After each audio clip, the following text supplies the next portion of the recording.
Hey everyone, Micah here with Electrek, and today we're reviewing an interesting new e-bike called the Honbike. You won't find any chain or belt drive here. Instead, it's got a drive shaft. Let's check it out. The drive shaft isn't the only unique thing about the Honbike. This award-winning design comes straight from Japan, and the unique origami-style engineering that went into it resulted in an e-bike that is unlike nearly anything else I've tried before.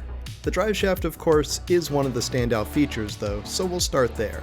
It's housed in this single-sided supported strut here, meaning the wheel looks like it's almost floating from the opposite side of the bike.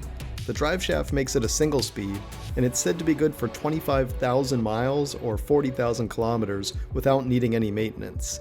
I'm guessing that's longer than most people are going to own the bike.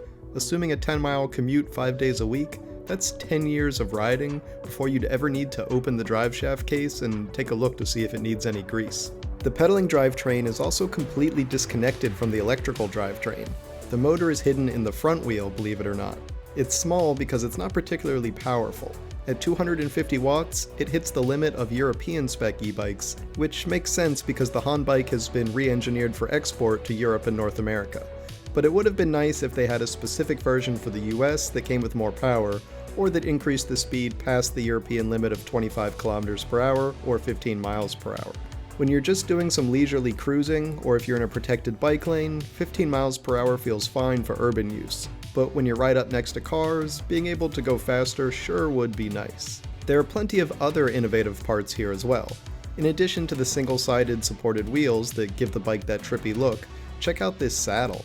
I thought it would be weird at first, but after taking about a day to get used to it, it started to feel just fine. Like if you're sitting on a stool or something. And those brake levers too. They're cable actuating levers, but they have their fulcrum flipped, so they're sort of backwards to what you're probably used to. Again, it took about a day to get used to them in this new orientation, but then they feel just fine and they look pretty cool too.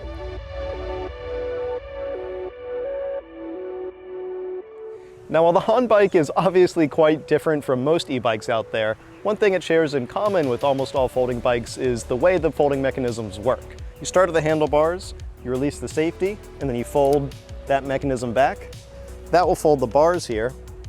And then you come to the middle of the bike, there's a safety back here, and that allows the entire thing to fold in half. The cool thing here is that there's this little stand that pops out, and that allows it to sit there while it's in this folded position.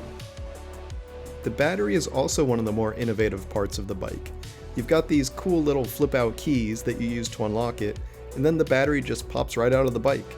It's so small it practically fits in the palm of your hand, or it'd be easy to toss in your bag. But its small 36 volt and 6 amp hour size for 216 watt hours of capacity isn't going to be winning any long range awards. As it stands, Honbike says you can get a maximum range of 20 kilometers or 45 miles. That's of course in the lowest power mode. If you're like me and keep it in a more mid-level power assist mode, expect less range. But I will say, speaking of pedal assist, there's some more awesome tech here too. Not only is the pedal assist responsive, but they used multiple sensors to get it there. There's of course a cadence-based speed sensor, but there's also both a torque sensor and a gyroscope for incline sensing. That way the bike knows if you're climbing a hill, and it will add more power to help you attack the incline. We've seen that on some nicer e-bikes like those from Yamaha, but it's not very common at this price point, which, speaking of price, is the real kicker here. Now, Honbike has just launched this model on Indiegogo, where the bike has an MSRP of $2,399 US, but it's available for a discounted pre-order price of just $1,299 bucks. At that price, the e-bike definitely makes a lot of sense if you're an urban rider in the market for a lightweight e-bike that has some very unique design features.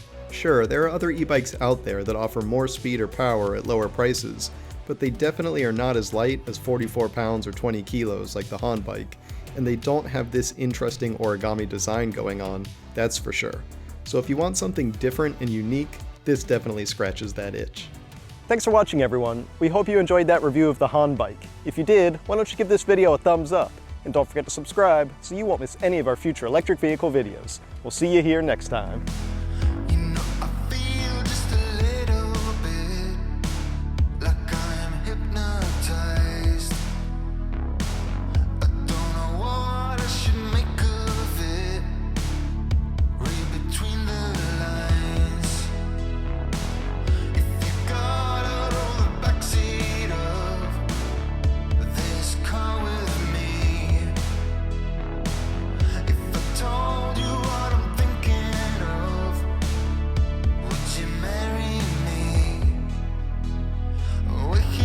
slow